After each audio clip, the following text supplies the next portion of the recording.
Now Isel and Biru are still just watching in horror as Suho kills himself working out while trying to carry a mutt, like he's doing sit-ups with him on his stomach. He weighs like 100 times more than he looks, so Suho had to use his bonding skill just to keep going. And after he finished the sit-ups, pop a couple of perks, and then it's right on to the squats. Feel the burn, love the burn. And golly, bro is taking all of the healing potions. And then of course he has to run with him on his back as well. And I'm what's impressed because even though Suho had to use his bonding skill, he didn't expect him to be able to do this. The young monarch never gives up and always looks for a solution. So he might one day surpass Tarnak, one of the other monarchs. But as he's carrying him, his shit like cracks. He's like, oh shit, my back.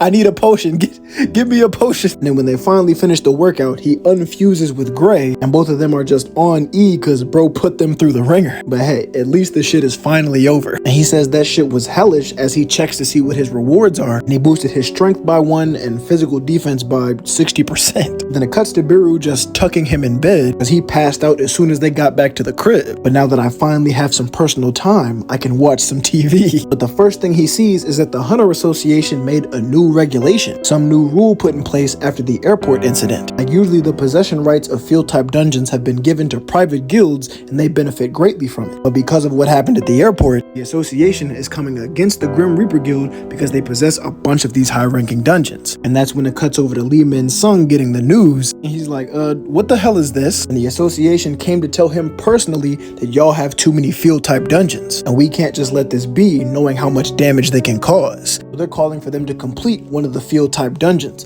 the Paju Field one. And also, since it's been more than half a year since he's done any work as a hunter, he has to participate in the raid or he'll lose his license. He already knows in his head that Chairman Wu Jin is on his ass and has some kind of knowledge of the Stardust operation. What's worse is the raid they're trying to make him do is of the biggest factory they have. So he's thinking that he's got to reject this at all costs. It turns out he has no choice in the matter. As his boss pulls up, Lim Tag-yu, the S-rank hunter and guild master of the Grim Reaper, saying of course we're going to follow the association's orders. Remember, this is the guy that Lee Min-sung wants revenge against. Come on, did he really come back from overseas just to get in my way? The association says they're going to send their own hunters with them just to make sure everything goes smooth. So it's really looking like the entire operation is about to be exposed. As they leave, he's like, bro, what are you doing? Do you know how expensive a field type dungeon is? He's like, come on, do you really think the association is doing all this for that? They've probably caught on to all that wild shit you've been doing in secret.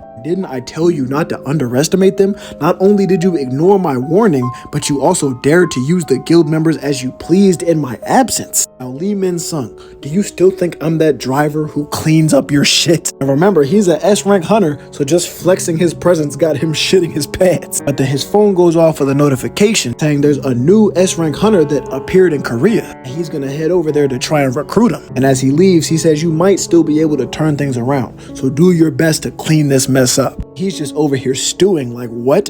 Another S-rank hunter? Why do these lucky ones always keep acting out? When is that damn alien child going to grow up? And when is that fragment thing gonna come back? Like, kill Lim Tag-yu quickly for me, please. He must be killed in order for me to. But as he's saying that, his phone goes off, and after he sees exactly what it is, he starts cheesing like a damn titan. Actually, like the statue in part 1. He sees it's the fragment of the Eaterim, but he's grown up a little bit. And a bunch of press are gathering to meet him because he's the new S-rank hunter everybody's talking about. Of course, he's not gonna just snitch on who he is, so his new name is Hunter Park Dojin, and Choi Jong-in is the first one there to greet him. He says he looks familiar, but he can't quite put his finger on it, because the last time he seen him, he was much smaller. Bro just plays it off like, nah, but I do know you. Now, of course, he came here to recruit him, and he says thanks for the proposition. I already have a guild in mind that I want to sign with. And he points past him directly at Lim Tag-yu, who just arrived. And of course, he's just confused as shit. Bro is just oozing that villain aura. It cuts over to the dungeon the association wants to raid, and their own hunter they sent to accompany Lee Min-sung. Shorty name is Bake Me Ho. Now he's all smiling and thanking her for coming. She's in her head like, oh damn,